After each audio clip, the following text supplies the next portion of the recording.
Good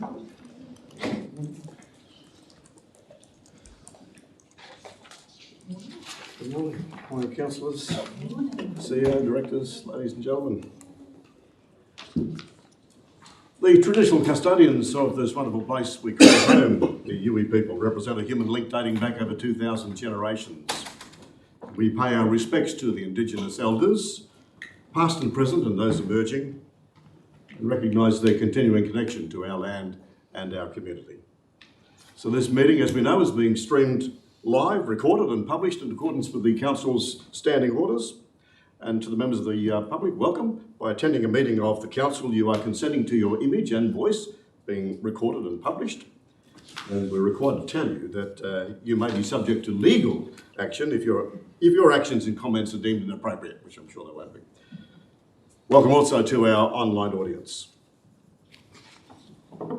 Thank you, councillors. Declare the meeting open. And we welcome today Pastor Regiso Tagalo. Pastor Tagalo, thank you very much. Could you lead us in prayer? Good morning, Mayor Williamson and the multitude of councillors present this morning, as well as CEOs, directors and staff. It's a privilege to be in your presence again, and an honour to uphold all in prayer before commencing this council meeting of this great region of Makai. Let us pray. Heavenly Father, we come to you now in humility, acknowledging your omniscience, your all-knowing, omnipotence, your all-powerful, and omnipresence. You're present everywhere, even at this very moment in this council chamber. You are the Lord who founded the earth and determined its size, who commanded the morning and shown the dawn its place. We sing with gratitude for the gifts of life and truth. Please hear our prayer for this great region of Makai. The men and women in this room have been given, by some estimates, an impossible task. But nothing is impossible with you. We humbly beg wisdom and prudence for those who work in this council.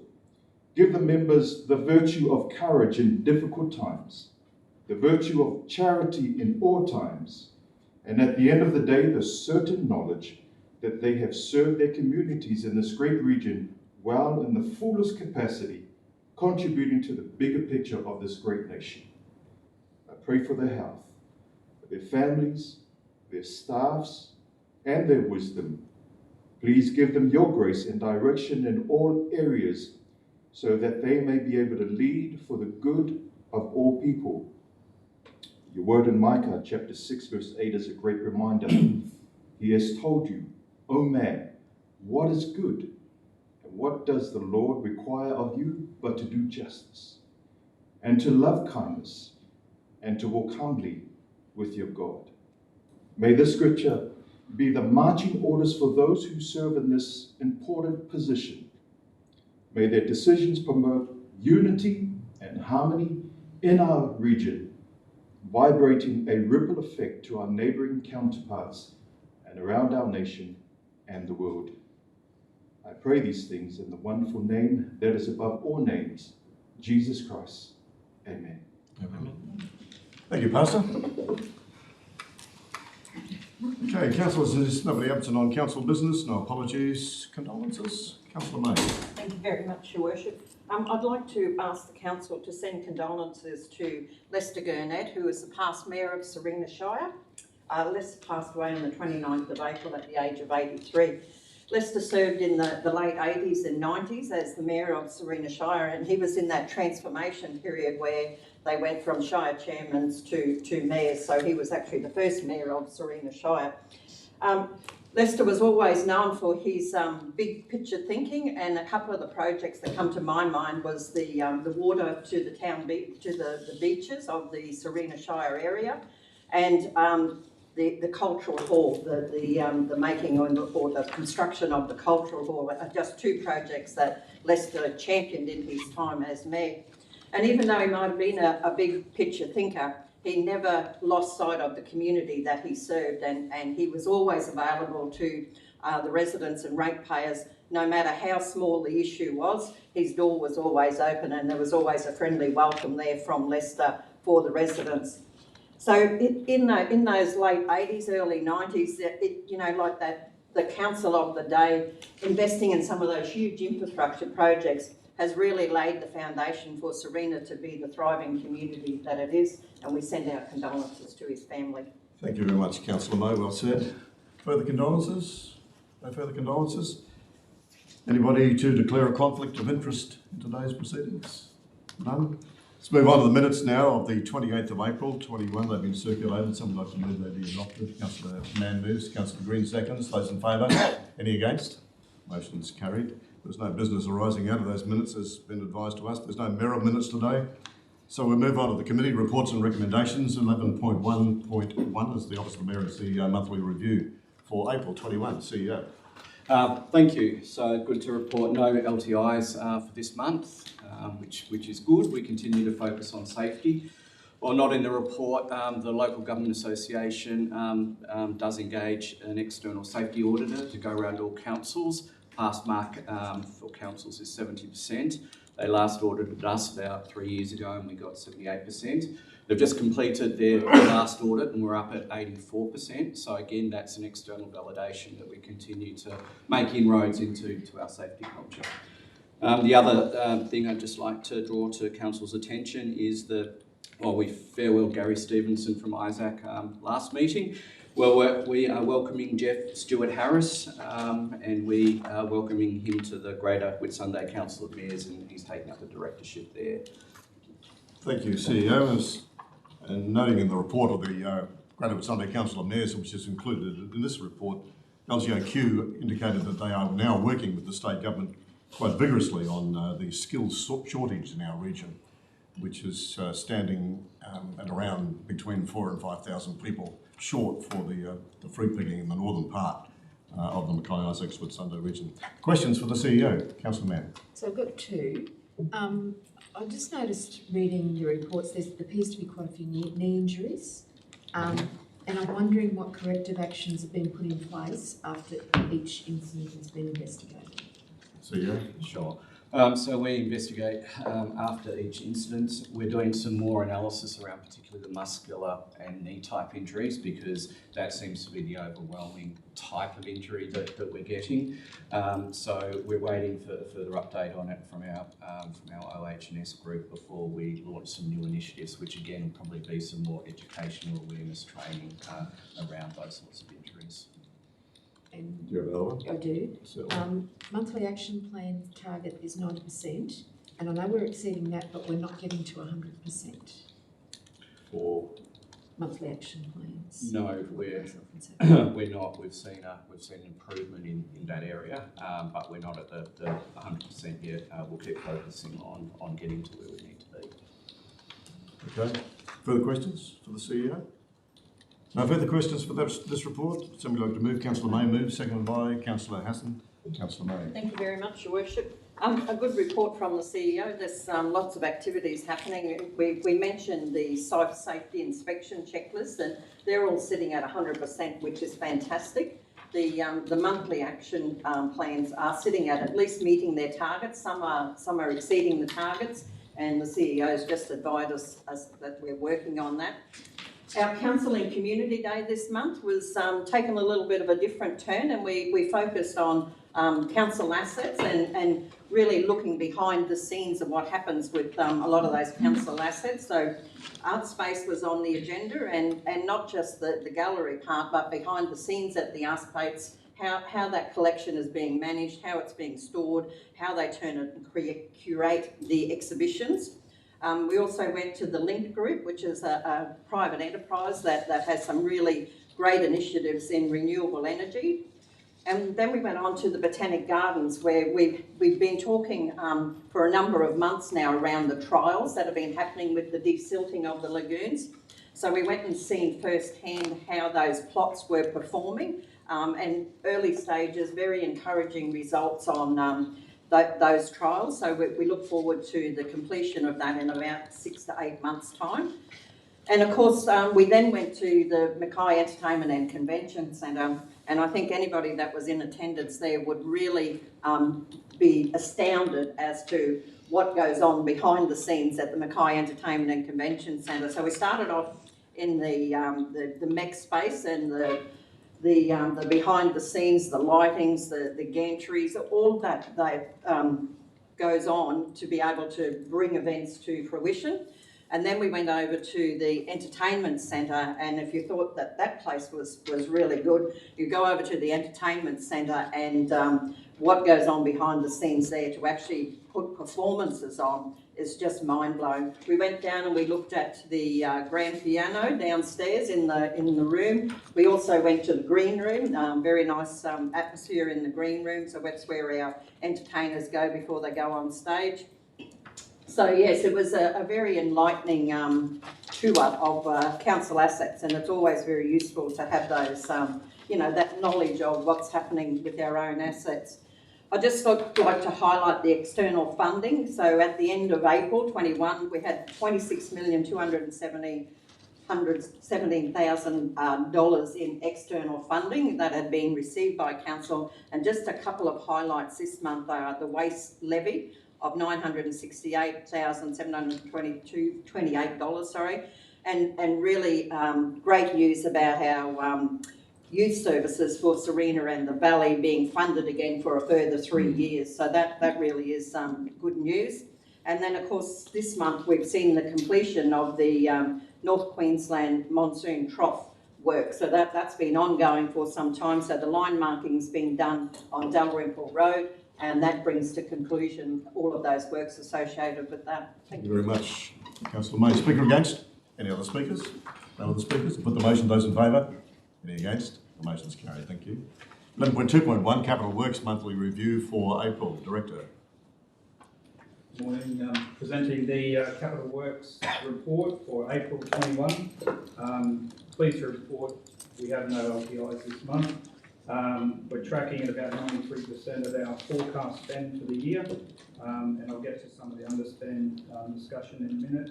There is a list there of completed projects, so we've got 13 projects that were completed in the month. So good to see that number starting to climb again towards the right part of the year. Also, just looking at some of our variances, and we do highlight the 5 biggest variances for underspend in the month. We do have the plant equipment replacement program, which continues to report an underspend, and that is largely due to ongoing delays that we have pretty much unforeseen in terms of our orders. We have orders dating back to September last year. We still haven't seen those bodies and that equipment arrive yet. And what's more concerning, I suppose, for that program is that we have no real oversight of when those equipment and bodies will arrive. So we will continue to track that. A couple of the other underspends, the asphalt resurfacing program is quite a large number, but I'm pleased to report that that work is actually already caught up. So asphalt resurfacing is a program that can spend quite a bit in a short period of time and has done so already in the early part of May. So actually that program for 2021 will be complete by June, early June. And also the spray and seal resurfacing, which is also underspent last month, will be finished by the end of June. So good to see those 2 programs will be caught up. And also just bring to your attention 2.4, the key contracts that are approved in the month. Again, local contractors, Dowdens have been awarded a couple of projects for our water services group. Bellwether contract is the big contract for the Milton Archibald intersection, which is, as we all know, the main road to the airport and quite a major piece of work. And also local contractor Seaforth awarded the Shakespeare Street pipeline upgrade. So good to see that work in construction now is out there and being awarded, but also some designs that we have been awarded during the month that stands us in good stead for the rest of the year. So, thank you. Thanks, Director. Happy to take questions. Questions? Councillor Bonaventura. Just with that plant equipment replacement, and it is quite a bit of money, as the Director said, 840,000. If that doesn't come in by the 30th of June, what's the result of that? Does that how does that affect the finance or the side of it? Yeah, well, as you know, we have that replacement program each year. So those monies have actually already been committed. So they're orders that have been placed, so they will be honoured and have to be carried over into the next financial year. But we do have a replacement program next year anyway for other work. Director of Corporate Services was, Yeah, I was just going to say we would carry the funds over to the following financial year. Okay.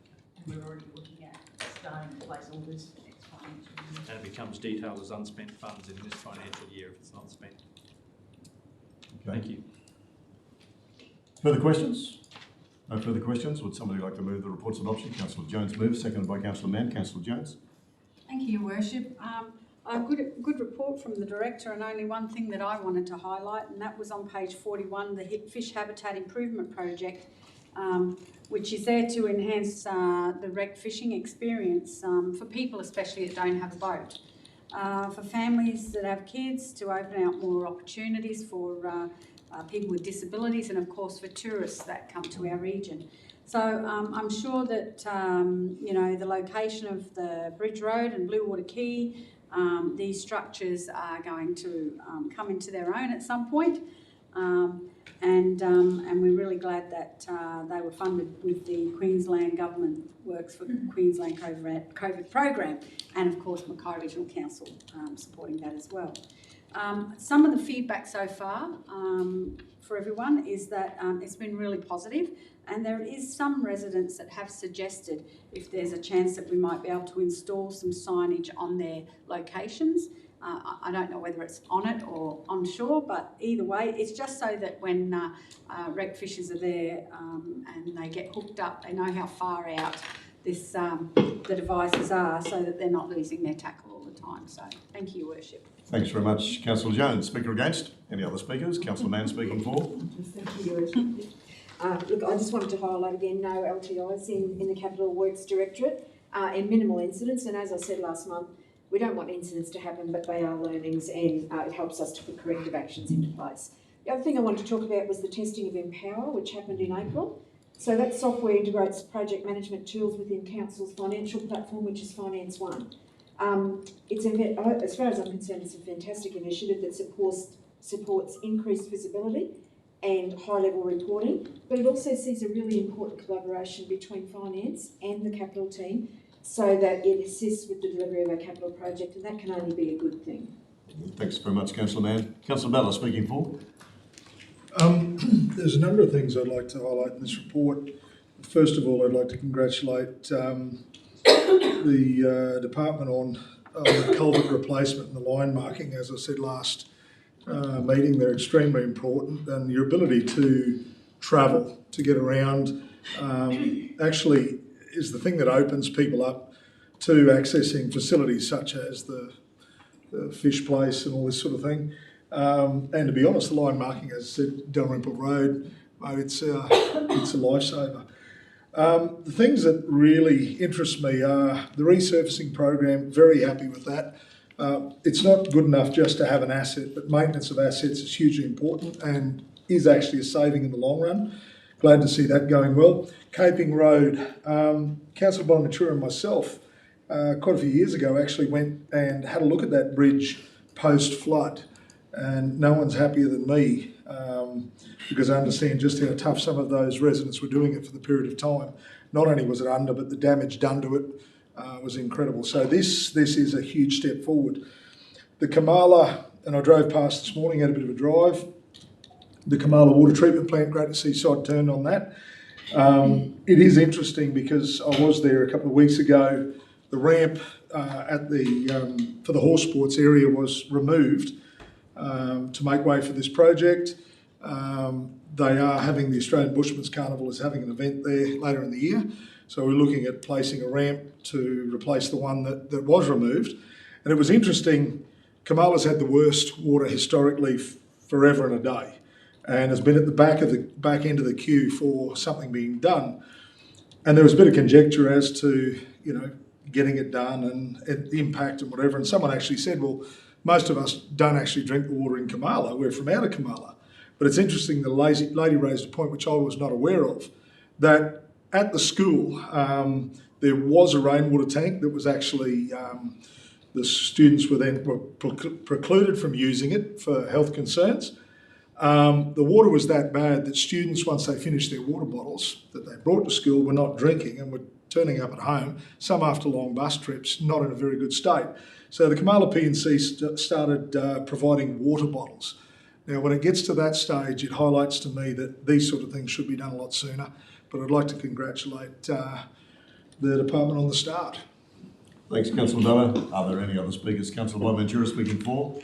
Yes, Your Worship. Firstly, there is someone more excited about the Caving Road Bridge than Councillor Bella, and that's myself. And unofficially, I do believe there may have been a few celebratory drinks down there on the weekend with some of the local residents. So I've heard.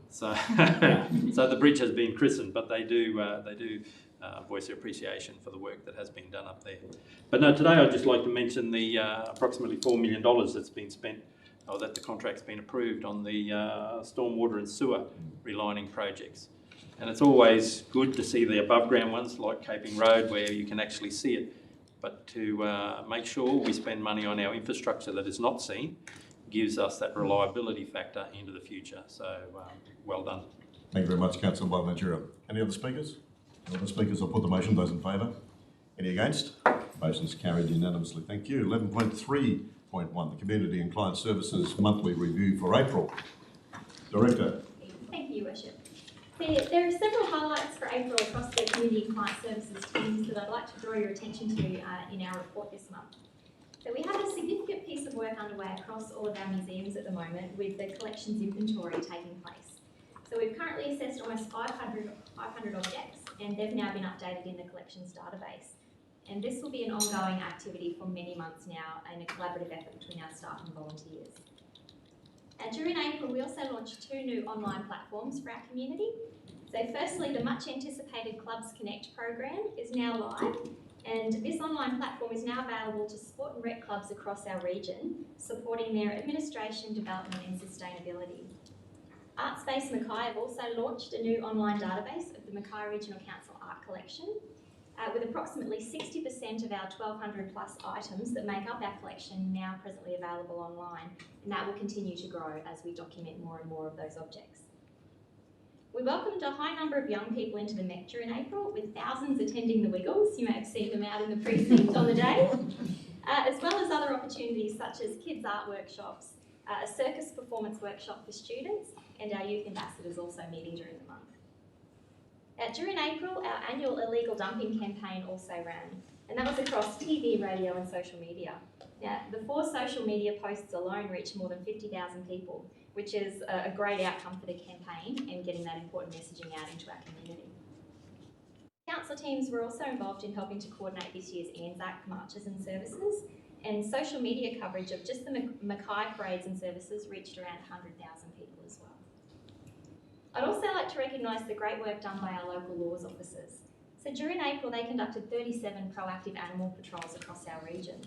And well done to our community as well. 90% of people that were observed out interacting with their animals during that time were doing the right thing and walking their dogs on leashes, which is exactly what we'd like to see. Lastly, I'd like to note that while there were several safety incidents across the department during April, there were no LTIs, and each incident was followed up with appropriate actions taken to make sure we're caring for the well-being of our staff and community. I'm happy to take any questions. Thank you very much, Director, and congratulations to the corporate comms team. I mean, the outstanding results, particularly for Anzac Day in terms of the social media coverage, was really fantastic to see. So your corporate comms team doing a great job. Questions? No questions for the Director.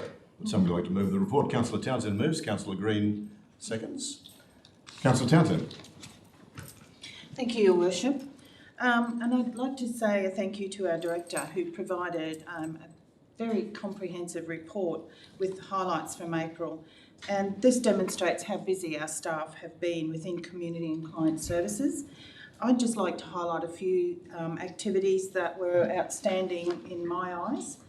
Council did host a varied and diverse community programs during the month of April, and they're planning further programs for the month of May. They've been hugely great for our community and suitable for all ages, from toddlers to our senior citizens. Support and participation from the public was fantastic, and the easing of restrictions due to COVID proved the members of our community were more than ready to get out and enjoy entertainment once again. Our libraries hosted 31 events, which included baby bounce, toddler time and story time, and these programs were a resounding success and attracted 438 attendees. School holiday activities were also well attended, which included Easter craft, bedtime, movies, and again, they were well supported by the young ones. And it was fantastic to see 112 young ones attend these activities. And as our director mentioned, the young adults in our community had Japanese comic art sessions, and they were a resounding success, and lots of positive feedback coming back from the participants as well as the teachers on those. But I'd like to highlight also the ukulele program, which was held for our senior residents, and that gave them the opportunity to learn and discover a new musical skill. This hands-on learning experience is teaching them skills and empowering them to try new things in a safe and encouragement environment. It was also a resounding success, and I've been led to believe that the staff and members of the library also enjoyed humming along and having a little tap in their toes. Library book sales held at the Gordon White Library was also a great success. Hundreds of boxes of reading matter walked out the door, and remaining stock was rehomed to Serena Hospital, Townsville Prison and Ozcare. Really worthy charities to get receipt of that. Art Space also hosted kids' holiday workshops, toddlers programs, guided tours, all very well supported yet again. And of course, as our director mentioned, the officially launched new online database. I'd like to say that this is a very simple and user-friendly app, because even I could use it, so that's saying something. And the MEC again, the Wiggles, hugely successful with close to 3,000 participants. I'd just like to ask our director to pass on a sincere congratulations to our amazing and dedicated staff at our libraries, Makai Art Space and the MEC for their hard work and expertise to deliver so many diverse and interactive programs for the residents of Mackay. Finally, I'd just like to highlight how the Anzac Spirit displayed in our Anzac Day was pretty amazing. Despite rain and the uncertainty of COVID restrictions, our community turned out in force to commemorate the 106th anniversary of the landing of Australian and New Zealand troops of Gallipoli. I personally attended 4 commemorations in Bloomsbury, Gargett, Caelan and Finch Hatton, and I was very proud and humbled to see the community pride and support displayed at each community commemoration that I attended. They brought their own special Anzac Spirit to the commemorative event with reverence and pride, and it was hugely pride for me to attend these events. Thank you. Thank you very much, Councillor Townsend. Are there any other speakers? Councillor Green speaking for. Yes, thank you, Your Worship. Following on from the Director's comments, I would like to also spruik the Clubs Connect program, which has come to fruition after 17 months of hard work from our Sport and Rec team. Look, Clubs Connect is an online platform, as the Director said, and it's a real game changer.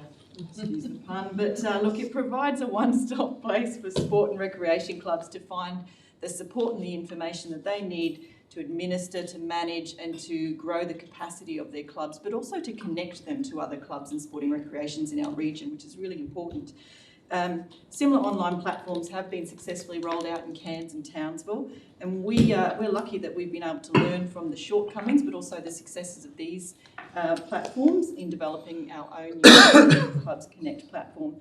So these workshops are currently being rolled out by Council at the moment to promote the program and to teach people about the uses for their own clubs, and I really do encourage sport and recreation clubs in our region to register to attend or to contact Council if they have any further inquiries if they're curious. Thank you. Thanks, Councillor Green. Councillor Judge speaking for. Thank you, Your Worship. Just a couple of points for me. Page 71 on the report, the Term 2 Youth Ambassador meeting occurred, and I note that Ruth Matson, our MECC catering coordinator, gave the group some insight into what it's like to cater for a large event. The volunteers were also given their shirts, which they were quite excited about. This item on the agenda actually took me back to my first term in council in 2004, when I remember the first group of young people invited to volunteer for the LGAQ conference that was held in Mackay. And back then the catering was done in a marquee on the front lawn of council. It was all coordinated by the operator of the MEC and food space, the Sonia Paris. And I'd just like to say that it's been a great legacy that she has left behind for the young people in our community. Page 73 mentions the online flood mapping tool is now available, and I'm sure the community would be interested to know about that. And to note that council e-newsletters went out and I added it up, I hope I've got it right, 29,078 residents from various parts of our organisation. So that's a great effort in connecting with our community. Thank you, Worship. Thanks, Councillor Jones. Are there any other speakers? No other speakers? I'll put the motion. Those in favour?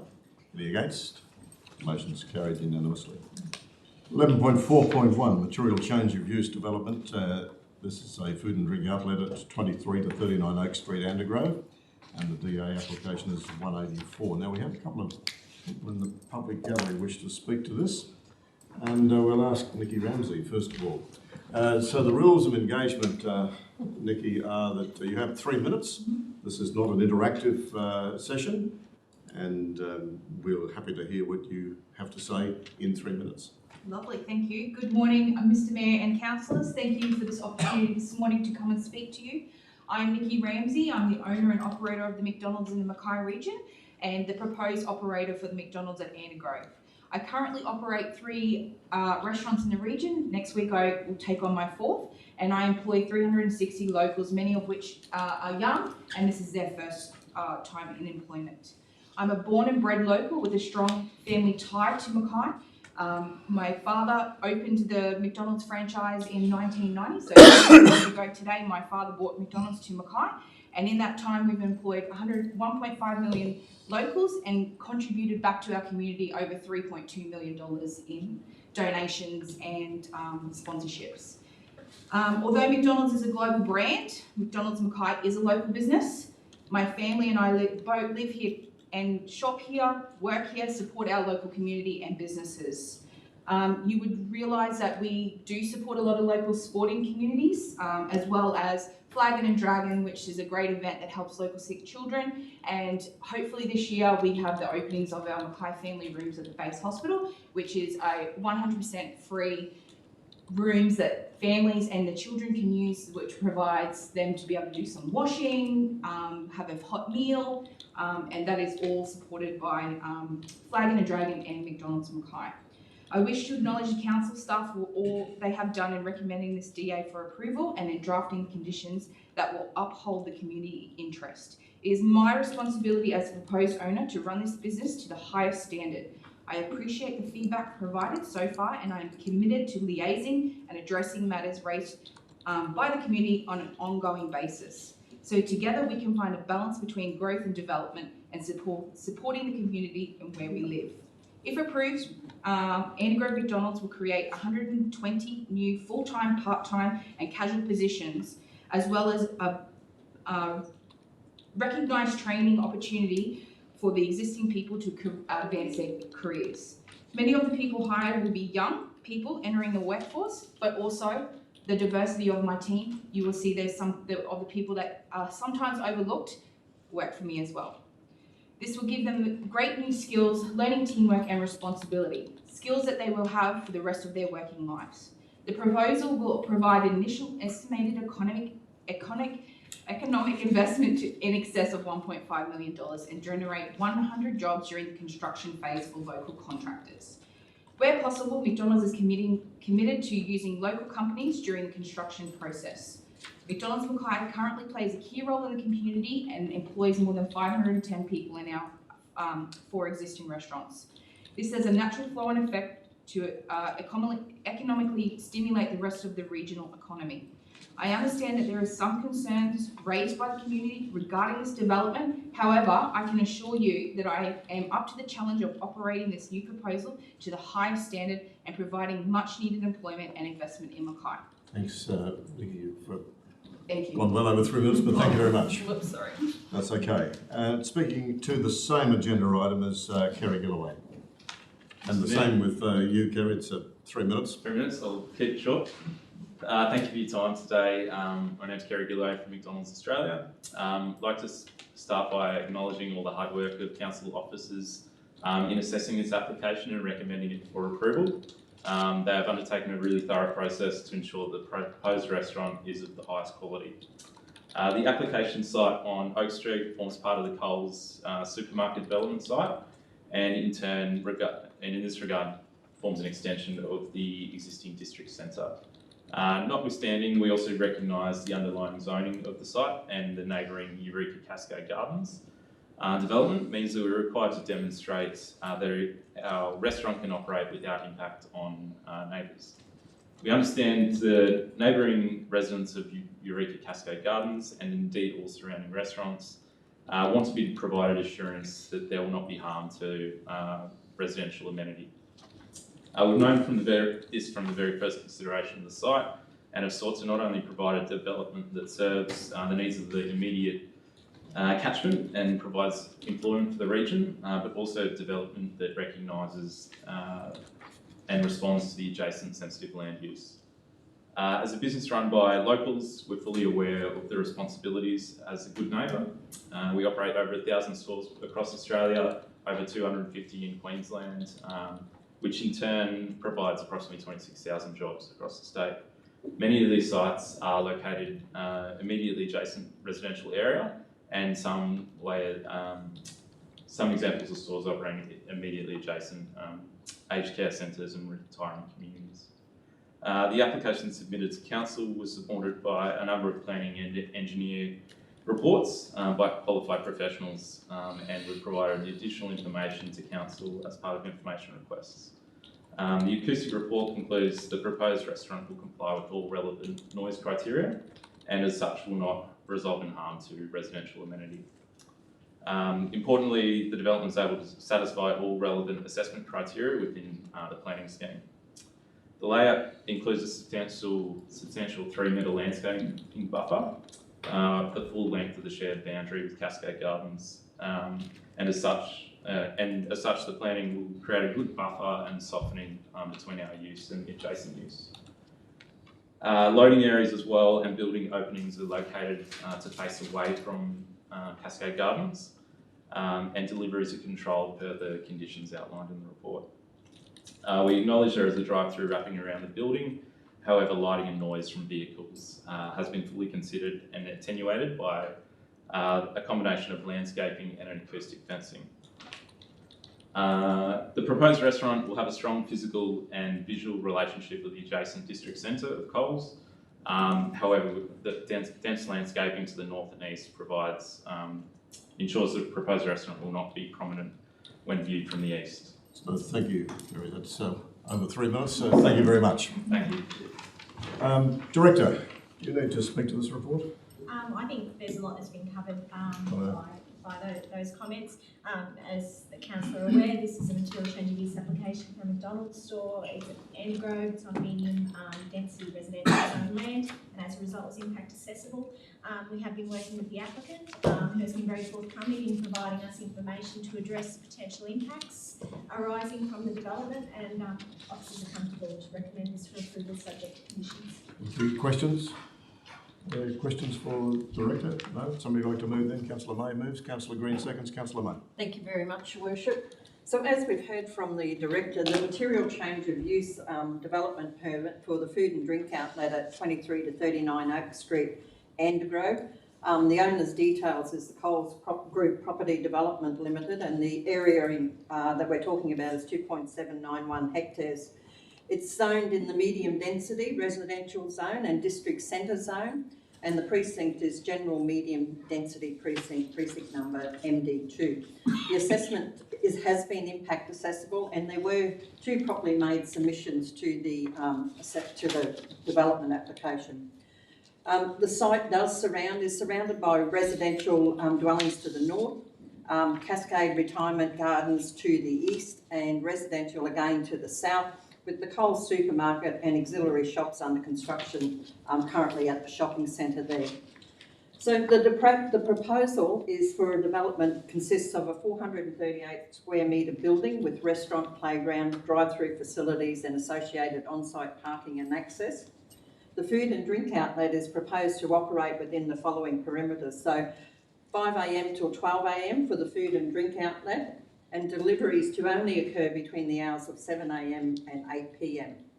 The proposed development was specifically designed to incorporate measures to mitigate potential adverse impacts associated with the use, including the noise and traffic impacts, which are detailed within the associated traffic report and the noise impact report. The submissions were, just want to get my bits and pieces here. The submissions were received, I said 2 properly made submissions. So there were 4 main areas of concern to the submission makers: awareness of the proposed development, the noise concerns, the traffic and pedestrian impacts, and the loss of property value. Unfortunately, the loss of property value is not a matter that can be considered in planning assessments. So the noise and the traffic management have been addressed by the applicant in those reports that were requested. So I just wanted to really highlight the Andergrove area as well. In our latest growth profile for Andergrove, 1 in every 8 Mackay region residents lives in the Andergrove Beaconsfield area. So predominantly working families with children, about 62% aged between 15 and 64, and 21% aged under the age of 15. So as you can see, in 2018, there was approximately 20,000 people lived in the Andergrove Beaconsfield areas, and that's predicted to grow by 12.4% up to about 22,000 in 2036. So you can see that this is one of our sort of relatively fast-growing areas. It's very heavily populated, and facilities such as this stops that inter-region, inter-suburb travel. So start to build that town centre, that precinct within the community, that helps sort of really take the edge off the traffic congestion problems that we currently see along some of the roads that lead to and from the Andergrove area. So really, in conclusion, the report provided by the applicant suggests that the proposed development will not have any detrimental impact on the adjoining residents, and the proposed development has been assessed against the planning stream and all the relevant assessment criteria. The applicant has provided the technical assessments in relation to the noise impacts, and the resulting design of the development will ensure the amenity of the surrounding area will not be adversely affected by the proposed development. So therefore, I'd like to move that we go with the officer's recommendation of approving this development. Thank you very much, Councillor May. Speaker against? Are there any other speakers? Councillor Green speaking for? Yes, thank you, Your Worship. Thank you to the Deputy Mayor for such an in-depth summary of the report. Every now and then a report comes to Council that gives us all pause, and the responsibility of our decision weighs heavily on our shoulders. This is one such report and one such moment, where the real and perceived impacts to local residents are weighed against the social and economic benefits to the local and wider community. On one hand, here is a development that will provide much needed training and jobs for the local youth, and will fill a gap in the out-of-hours food outlet sector in a fast-growing region of our area of our region. And importantly, it will also provide an easily accessible meeting place for our local communities. But on the other hand, residents' real and perceived concerns of traffic, noise and disruption to the local amenity must all be taken very seriously into account. It's our job here to decide if the strict conditions placed upon the development, combined with the reports of experts to determine the robustness of building design, placement and the imposed conditions, is sufficient to mitigate the impacts on the local area and its residents. In this instance, I do believe all impacts have been thoroughly assessed and the strict conditions imposed on the development will be sufficient to mitigate any detrimental impacts on adjoining residents in the local area. I'd also like to make note of the fact that the applicant worked with council and came to a consensus on opening hours, reducing their initial request for 24-hour service to the reduced service hours in this report. Today I vote in favour that the proposed development be approved subject to conditions, but I don't make this decision lightly, and I urge residents to contact their councillors or council, or indeed the business, should there be any impacts felt into the future so that they can be responded to and rectified with immediacy. Thank you very much, Councillor Green. Other speakers? Councillor Mann, speaking for. I'm speaking for you, Worship. Thank you. Look, as a long-term resident of Endergrove, I'm really pleased to see this application come before us today. I believe this food and drink outlet that is being built will provide a valuable hub for the community. For example, parents who want an area for the kids to play in the shade while they connect with their friends, older residents who want to enjoy a cuppa and a chat while they're grocery shopping. And importantly, it will provide much needed employment for a wide range of age demographics. Largely, this type of hub has been missing in the Endergrove, Beaconsfield, Slade Point area, and I believe its central location will see a lot of people benefit from it. There's a covered bus stop located close by, good footpath connectivity to several nearby retirement living complexes, and this type of food and drink outlet is not unique in Queensland or the rest of the country, and in a lot of cases there is residential living very close by as they are located on what used to be house sites. I believe the applicant has provided ample evidence on how they will mitigate any noise, light and lighting impacts, and I am fully supportive of this material change of use. Thanks, Councillor Mann. Are there any other speakers? No other speakers? Congratulations to the Director. That's a good report. And thank you very much for the briefings we've had on it as well. I'll put the motion. Those in favour? Any against? Motion's carried unanimously. Thank you. The 11.4.2 is the draft Mackay flood plan. It's a risk management study plan. Fairly well straightforward. Director, would you like to speak to this?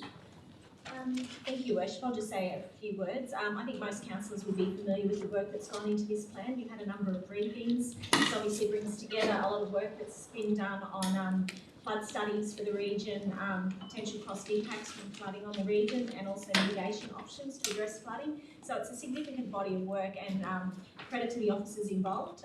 It's quite an excellent outcome, and excited now to put that to the community for their feedback.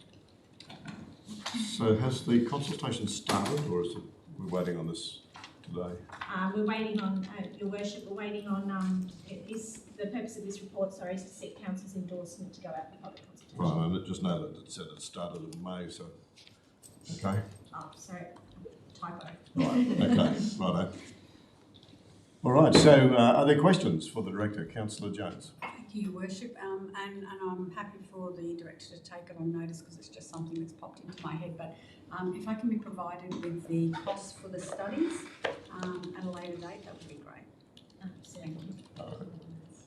The cost for the studies? What the studies cost to be able to undertake. Well, it'll come back to the table, but...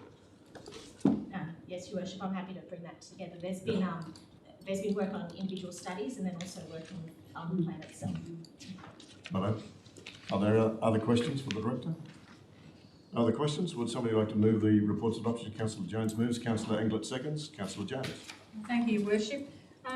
Look, the floodplain management studies, all the studies really, and the plans that have been undertaken, I note that there were two stages to part of this, and the first stage was to look at what we had to update in the existing flood models with the most recent data that we had. The second stage evaluated the mitigating options that are available to reduce the existing and future flood risk. And I do note that in the summary of the report, page 204, it does suggest that the works could come at a cost at $19 million over a period of years. But I think this is great. It's forward planning, and as a community, well, as a council, we need to do better because, after all, we do live on a floodplain. So thank you, Worship. Thanks, Councillor Jones. Speaker against? Any other speakers? Councillor Englert speaking for. Thank you, Worship. Mackay City is the second lowest lying city in Queensland after Harvey Bay. In 2008, we've seen, during the Mackay flood disaster, we saw the ramifications of potential flooding. In 2009, Cyclone Hamish would have exposed us to a potential storm threat of the likes we've never seen. Fortunately, that cyclone was too powerful and too offshore to create an impact. However, from my time at this council, the flooding mapping has been some of the leading in Queensland, so we've always been in the forefront. This is very important work. If the Mackay flood disaster, if the rainfall event had happened in another location, more lives would have been put at risk, and the fact that we had so many people at risk in 2008, the work that's being done here will put us in a good position to ensure that we have the capability to work with Mother Nature as best we can. So congratulations to the director of the program. This is a really good report. We've always stayed ahead of the curve, and considering where we live, we need to ensure that we maintain our position ahead of that curve. Thanks, Councillor Inglis. Other speakers? No other speakers? I put the motion. Those in favour? Any against? Motion's carried unanimously. Thank you. 11.4.3, the response to a petition for the provision of monuments and recognise the Italian and Maltese migrants to the district. This is fairly well straightforward. The officer's recommendation is that the proposal from the Maltese community for the 3 life-size figures on the corner of Wood and Victoria Streets be supported, and the proposal from the Mackay District Italian Association noted, and we continue to work with the group regarding the various locations and formats that could be an outcome there. Are there questions? No questions? Somebody like to move? Councillor May moves, seconded by Councillor Townsend. Councillor May. Thank you very much, Your Worship. So this report today is a result of the petition that came to Council requesting some space be made available for the installation of some monuments. The Mackay District Italian Association have done a great job in putting their proposal together in regards to the Maltese corner bronze statues, and they're looking forward to, I was just speaking to the President this morning before the council meeting, they're looking forward to getting a formal notification so they can start work on that project. And just an update on the Italian part of the proposal is that they've now got some designs happening with that, and they've getting an artist's impression of what that might look like. So that will come back as a later addition to this, but it's really, I think, really pleasing today to be able to approve this, I suppose, a bit of history, a lot of history really in the Mackay and district area, and really recognising the role that the Maltese had played in the development of the Mackay region. Thank you very much. Speaker against? Any other speakers? No other speakers? I'll put the motion. Those in favour? Any against? Motion's carried unanimously. Thank you. 11.4.4, the Facilitating Development of the Mackay Region Policy and extension of approval for the reconfiguration of allotted Kerrisdale, stages 3 and 4. CEO, we've got the Director to talk to this. Director. Thank you, Worship. This is a bit complicated, this report, I guess, and what it relates to is we have a current approval for this development under the Facilitating Development Policy. The current approval that was granted by Council factors in or takes into account the fact that the development was subject to existing discounts under the fair value charging regime that applied at the time when the development was approved. And as a result, the approval under the policy was not for the full amount that they were entitled to get by way of discount under the policy, so that in total, the total discount didn't exceed the entitlement under the policy, because there were 2 concessions under the fair value charges regime and then under the policy. What's happened since that time is that the developer has made some minor changes to their development layout, which resulted in an issuing of a new infrastructure charges notice under the current charging regime, which doesn't include fair value charges. As a result, the developers come back and questioned whether their facilitating development policy approval could be altered to allow again for that full value of the concession that they were entitled to under the policy, taking into account that they were not getting a discount through the fair value charges regime anymore. So the total discount has remained the same, I guess, that's being applied, or the total concession that's being applied to this development. It's just the way that it's being delivered, and it's being delivered totally under the policy, noting that this is a superseded version of the policy, not the current version of the policy, rather than how the original approval was structured, which was allowing a concession under policy and also through the fair value charging regime. So I'm hoping that made things clearer. No, clear as mud. That's Happy to take any questions. questions for the director. Questions, Councillor Green? So this is a legacy issue. How many more of these kind of issues, legacy issues, are we likely to see, or are there? Yes. Director, thank you. There are still a few approvals that have been granted under the previous version of the policy.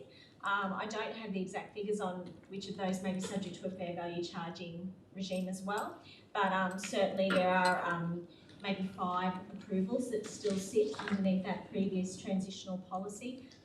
So I think the majority of those, we're getting to the point of them having been delivered, the developments, in which case they would have received their concessions and the approval come to an end, or the approval lapsing, but there are a number still in existence. Further questions? No further questions? Would somebody like to? One more question. Councillor Green? Yes. Is there a perceived threat of this setting any precedents then? Well, like you said, most of them have gone through. Yes. Director, yeah, we have done this before. Yeah, Your Worship, I don't think this would set a precedent. There may be some others where they've received fair value charging discounts and policy discounts, and then they might need a new ICN and not get the fair value charging anymore. I don't think there's too many of those around. In any event, the policy intent, as it stood at the time the approval was granted, remains the same. At that time, the policy allowed for a sort of total discount, and it's still that total discount that's being applied to this day. Thank you. Further questions? No further questions. Would somebody like to move the report's adoption? Councillor Mann moves, seconded by Councillor May. Councillor Mann. Thank you. Kerrisdale Estate is quite unique in our region as it provides an offering for every age demographic, includes options for independent living, assisted living, and offers a large variety of lot sizes all within the estate. In my opinion, the developer has demonstrated a very strong commitment to building an inclusive and welcoming community, and I think that should be commended and supported. In one of the fastest growing parts of our region, Stage 3 comprises 39 lots and Stage 4, 46 lots, and I am of the belief at the moment that demand is outstripping our current supply of land for new builds. I believe officers have definitely considered the risk implications to council of granting this and have conditioned this request accordingly. And in terms of maybe setting a precedence, I think we've discussed before that there is no precedences with planning matters because they each come on their own merit. So I don't know that we could consider it might be a precedent. So there is an existing DA in place, and I am fully supportive of the application. Thank you. Speaker against? Councillor Seymour, speaking against. Yes, Your Worship. I'm not a town planner or legal advisor either, but I see on paper here that the DA approval was approved in 2018, and because of COVID and a few other reasons, it was put on hold and extended. As far as I was concerned, like, you know, coming in on an old subdivision or DA approval, to get your head around the figures, we're talking about now affordable housing, and we're giving concessions to developers. And I spoke to the master builders the other day, and affordable, and in the building industry now, it's they're calling it an unaffordable boom, where because of the concessions that are put on by government on buildings, the contracts are lasting up to 12 months, and there's a rise in fees, materials, and everything like that. So, you know, if it was fair to give concessions to developers, then that should be passed on through to the clients, you know, in concessions on land prices when they are sold off. So. Thank you, Councillor Seymour. Speaker for. Councillor England, speaking for. Thank you, Worship. Well, councillors, when we're considering this motion, this is not the officer's policy, this is our policy. This is a policy that this council has said is the policy, and we are obligated to support that policy. If we don't like that policy, any councillor is entitled to bring forth a notified motion to change the policy. So the officers, who are the heart, the intelligence of this organisation, we are the conscience. We are here to check their work. Their work is sound. They have told us that this is the matter under the policy. In matters of precedence, the law makes no consideration of precedence. They set precedence, because at the end of the day, the only consideration is what is the right thing in the right place at the right time. This is fully compliant with the policy. I don't see an argument to vote against this matter without disregarding that policy, and it's not our job to disregard the policy. I look forward to any councillor coming forth with an alternative policy in future, but if there are any councillors here today that you intend to vote against this matter, I think it's prudent to explain to everyone why it is your intention to do so. Thank you very much, Councillor Inglis. Speaker against? Councillor Bella. I, for one, have for a very long time lobbied for a change in this policy. Thus, in this case, there has been a change. It does vary from the policy. That's why it came before us. It is confusing. I am struggling to really get my head around a lot of this. But as a previous councillor stated, at the moment, demand exceeds supply. Therefore, the object of this policy, way back, was to provide economic stimulus in an economic downturn. We thus, at the moment, do not have an economic downturn. Therefore, the actual need for the policy is questionable, I've got to say. And I echo what Councillor Seymour stated, that in actual fact, there is no benefit in this to home buyers, there is no benefit in this to builders. The only benefit really is to the developer themselves. And when you look at this sum, over that period or that number of allotments, if that was passed on to the home buyer, it would be a considerable change, but it's not. The other thing is that in this current economic climate, it's been said to us quite a number of times, there are actually quite a number of $1 million of liability in these discounts. And it was said when I was concerned about this that, these are unlikely to go ahead. With all indicators on the up, I actually believe the likelihood of this liability becoming real is much, much greater. And who bears this liability? The ratepayer. Therefore, at the moment, I'm going to vote against this. Speaker for? Councillor Mayer, speaking for. Thank you very much, Your Worship. I've listened to the comments of my fellow councillors, and I have to agree with Councillor Ringler. This motion that's before us today is not about the policy. If we want to have a debate about the policy, bring forward the notified motion and put that up for discussion. But this is about this application that was already had an approval under an existing policy, and it's just about a change to that, to update it. Simple as that. Thank you, Speaker against? Councillor Bonaventura. I'll just go back to what Councillor Mann said about demand is outstripping supply, and what Councillor Seymour said about trying to get affordable housing. We all know the moment demand outstrips supply, the value or the price for that block of land goes up. Facilitating development came in 2014 when we were trying to stimulate development. So by giving a concession, developers could take that little bit of price off value of the block and sell it a little bit cheaper, thus encouraging first home buyers or anyone to buy that parcel of land to develop it. That won't happen at this stage. We're just giving a free kick to the developer. And I don't believe we need to do that at that stage. They currently have what they have. They got the extension in 9th of December last year, and I think that's it. End of story. Thank you. Thanks, Councillor Bonaventura. Speaker for? Councillor Green. Thank you. I really welcome this debate, and I thank all parties for both sides, because we do need to have transparency, and as Councillor Bella said, he's struggling to wrap his head around it, so am I. It is a complex issue, so it's great that we have this debate here today, and I thank everyone for that. This is, as we've said, this is a legacy issue of an application that's already had approval. It is very important for this council to always strive to have a reputation as being open for business, displaying fairness and consistency, irregardless of bureaucratic changes. This gives our commercial sector confidence to invest in our region, and I think that's what we really need to keep in mind here today.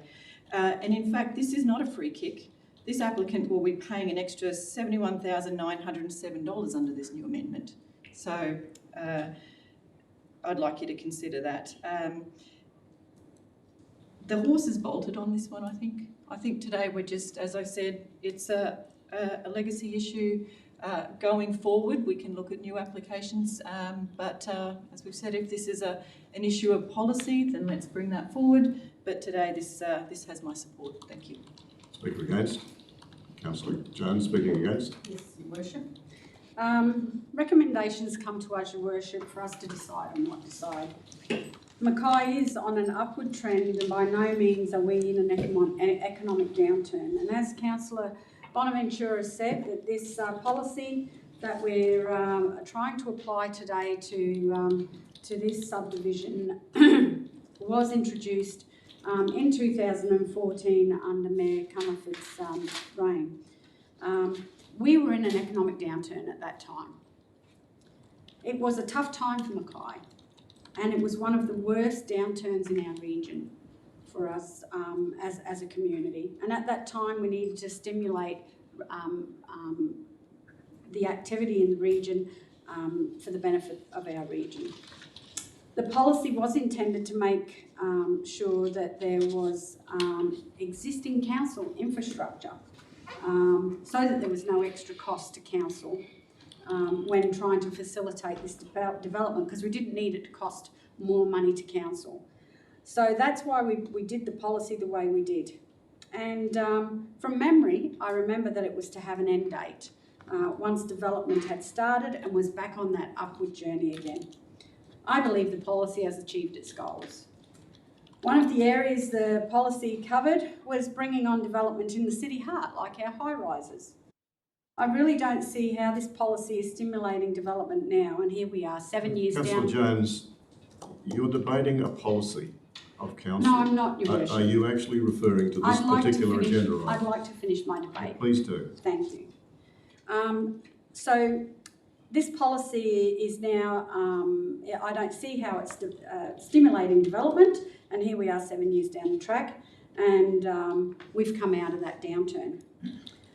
We're even in a pandemic, Your Worship, and we have high demand in housing to the point that developers are reaping the rewards, but it's now at ratepayers' costs. And I have our own rent plan data that proves that we are not in a downturn and that the economy is rising fast. Building approvals in 2015. Councillor Jones, please allow me to finish, Your Worship. Please address the agenda item. You have not addressed the agenda item at all. You're addressing a policy debate. I'm giving history, sir. Well, you're running out of time, so Okay. please address it. I will. Building approvals in 2015 equal 150 million, and in 2020, 260 million. And our building approvals have increased in the last 5 years by $110 million. Mayor, I would like to move a procedural motion to lay this matter on the table. To seek further information, I'm sure that some of my fellow councillors, as a result of debate today... You've moved a procedural motion. Can I say why? Would you like to know why? The procedural motion to lay it on the table, all you need to say is for how long. Okay, I will get to that point. I believe that the briefing to council would be required. Jones, you cannot speak to a procedural motion. And I'm happy for this to occur after we have brought the budget down. I'm now at the time frame. Point of order, man. Yeah, sit down, Councillor Jones. You've moved a procedural motion. I'll put the procedural motion. The procedural motion is that we lay it on the table for how long? A month? It was to be after the financial year, so as to be mindful of the staff time at this moment. So after our budget, that was my plan. If that's okay, Your Worship. To move a procedural laying on the table, it'll be until July. Those in favour? Those against? Motion's lost. All right, so do you wish to carry on at all with... No, Your Worship. Okay, thank you. All right, is there a speaker for? I have time, Your Worship. You've got about 1 minute. That'll do. Thank you. Your Worship, I believe if we went back over this, we'd see a clear debate on the policy instead of the matter at hand. And so I remind councillors that we are here. You can't be upset about being on the wrong side of the democratic process. The democratic process was enacted. This policy was engaged by this council. You are obligated to support it until it changes. If you want to change it, then do so. And as it stands, the officers have told us, very educated, highly qualified people have told us that it sits within the policy, and they've given us a recommendation. If a council wishes to go against that, you're not voting against a policy you don't agree with. You're saying that the officers haven't done their job properly. Thank you. Speaker against? Any other speakers? Councillor Bella, yes, you've got about a minute or so. I would just like to say that I think that with regard to this, they're trying to question the motives of people that have queries about this particular motion is stepping right outside the bounds. Okay. Do you wish to sum up? Oh, no, not Councillor Right, Mann. Councillor Mann. I've got some time left. Righto, Everybody's having 2 goes. I may as well. Thank you very much. About a minute, Councillor May. Thank you very much, Your Worship. I just come back to the matter at hand, the officer's recommendation. You're either for the recommendation, you're against the recommendation. It's not about the policy. The policy is in place. Council endorsed that policy. We reviewed it on an annual basis. If you want to change the policy, bring forward the notified motion and do so. Otherwise, deal with the matter at hand. The officer's recommendation is there. Either approve it, be for it, or against it. And I certainly won't support it. Are there any other speakers? Councillor Mann, you wish to sum up? Oh, look, thank you, Your Worship. Yeah. Right of reply. Thank you. There's been lots of debate, and I don't believe anybody is querying anybody's motive in questioning or motivation in debating this matter. The fact is, it does fit within the policy. If the developer says COVID has impacted this development, we have no reason to question that. It's not up to us to decide whether they've been impacted or not, and to try and do that might see them penalised, and I don't believe that's fair. Regardless of the economic climate, the policy is the policy, and we have no reason to refuse this, or it might see us in court, I'm not sure. If we want to, as Councillor and Councillor May have said, if we want to bring the policy forward for review, that's what we need to do. But as far as I'm concerned, there is no reason not to support this. I'll put the motion. Those in favour? Any against? 1, 2, 3, 4 against. The motion's carried. Thank you. Right. 11.5.1 is the corporate plan for 2021-2026. So we've had a couple of briefings around this one. Are there questions? No questions? Seems pretty well straightforward. Somebody like to move the corporate plan's adoption?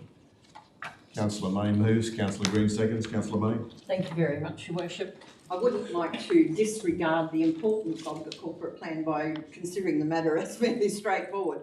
But we have done some work on updating our corporate plan, and this version has been workshopped with council to see us through until we complete our initial workshop on a new fully comprehensive corporate plan. So this is about meeting our obligations under the Act, while still making sure that we are delivering that bigger version or vision for the Mackay region. So I don't take it lightly that this is our corporate plan and we're endorsing it here. We're seeking endorsement for that today. Thank you very much. Speaker against? Any other speakers? I'll put the motion. Those in favour? Any against? Motion's carried unanimously. Thank you. All right. 11.5.2 is the lease of land to Stillmark Proprietary Limited at Andergrove. Director, is there anything that we can say on this one? Kylie, is it, sorry, Director Graham, is that you? So yes, Your Worship, this is about leasing a parcel of land for the purposes of a telecommunication tower. Yeah, it's a standard process that we go through. Any questions, Councillor May?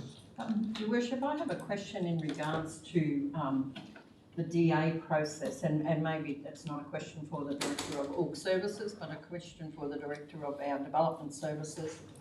If this gets approved today for the purpose of telecommunications tower, is there a required process for a development application for that tower to be erected? Okay, Director, can you answer that? Yes, Your Worship. Yes, that's right. If Council approves the issuing of this lease, there is still a development assessment process that needs to be followed. There'll have to be a development application lodged. That development application will be code accessible for that particular zone. So that does mean that it's not impact accessible. There'll be no public notification process, but it still will go through the full assessment against the planning scheme relating to code assessment. Code accessible, not impact assessment. That's right. Councillor May? Your Worship, with the provision of that information, I would like to lay the matter on the table until next meeting, to give the community time to put forward their Next petition. meeting. Yep. Okay, the procedural motion is to lay on the table until next meeting. Those in favour? Any against? There's 3 against. The motion is carried. So we lay it on the table until next meeting. All right. Well, we have one item of confidential. No. Oh no, we don't. Not until we get through the rest.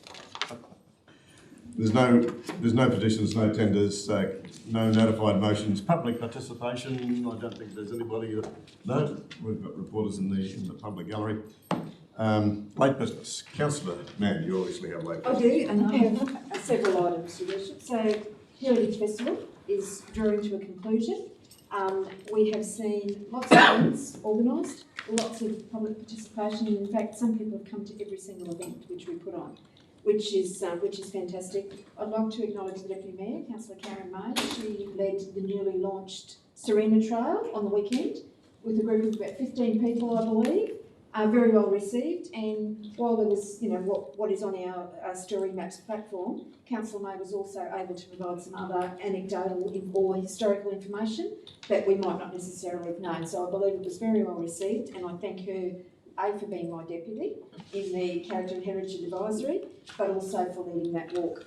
I'd also like to thank our staff who've been involved through the Director, Legend Nugent, Yarko Ackerman and Tabitha Ricks have done an absolutely amazing job, particularly Tabitha, who's done an enormous amount of work to actually get this Heritage Festival to the point where we could deliver it, and has probably attended every single event as well. So I really thank her for that.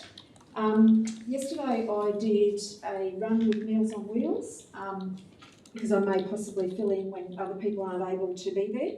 So a couple of things stood out to me is the amount of meals they deliver on a daily basis. So yesterday there was 13 different parts of the region that drivers were going to deliver meals. There was a North High student that went with one of the drivers, and he does it on a regular basis. And there was also a crew from Mackay District Special School with a carer who were able to do one of the runs as well. So not only is it providing a valuable service, but it's providing a sense of work, a sense of purpose, I think, for any number of people. And I hope that I do get called on to do some fill-in. Third one is the Zonta Red Bench, which we're about to unveil next week. So it's an initiative the Red Rose Foundation launched to build a permanent reminder that domestic violence occurs in many communities. The presence of a red bench in a public location aims to raise public awareness and provide an opportunity for this important issue to remain visible. So red benches can be found in Brisbane, Gold Coast, Toowoomba, Rockhampton, New South Wales. To date, there are about 40 across all of those locations, from local government, state government and community groups. And as the Treasurer of Zonta Mackay, I'm very proud to be part of the project and can't wait to see the official unveiling next week. Thanks, Councillor Mann. Further items of late business, Councillor Bella. For those that may not be aware, today is the International Nurses Day, the birthday of Florence Nightingale, as a matter of fact. And it's good to take pause to not only give a little bit of thought to the effort that nurses put in, but also the number of nurses that have given their lives in the last 12 months and more in the COVID crisis, nurses and other medical practitioners as well. As a matter of fact, today at the Mater, they are celebrating the retirement of Marg Freeberg, having given 36 years of service to nursing, and Rhonda Campbell having given 42. And what better day to retire than International Nurses Day. Thanks, Councillor Bell. I said, further items of late business. Councillor May. Thank you very much, Worship. I have 2 items of late business for today. One is that just to highlight our Volunteers Expo, which is taking place at the Mackay Showgrounds on Sunday. So that will be in operation between 10 and 2. So I put a call out to our community and to our councillors and those people wishing to explore what's available in volunteering in the Mackay region to pop on down to the Mackay Showgrounds. The other thing that's happening this week is the Iris Company. People may remember 12 months ago we engaged the Iris Company to do a survey of our community to gauge the impacts of COVID-19 virus on our community. Well, 12 months down the track, we are engaging that company again to do a snapshot of our community. So over the next month or so, there will be 500 calls made to landlines and mobiles across the Mackay region to enable us to then compare the data with where we were 12 months ago to where we could be, where we are now. So councillors may or may not remember, but the top 3 things that were highlighted in the last report that people wanted assistance with were connecting with family and friends, education and training, and health and well-being. So it'll be interesting to see what the results of this survey is so that we can compare how we've shifted as a community and managed through the COVID-19 virus. Thank you, Your Worship. Further items of late business? No further items of late business? So we do have one item to consider in confidential. It's a reasonably straightforward report and we know the reason it's in confidential. Does anybody require? I do, Your Worship. Okay, somebody like to move that we close the meeting to the public? Moved by Councillor Jones, seconded by Councillor Green. Those in favour? Any against? It's carried. Thank you. We'll just wait until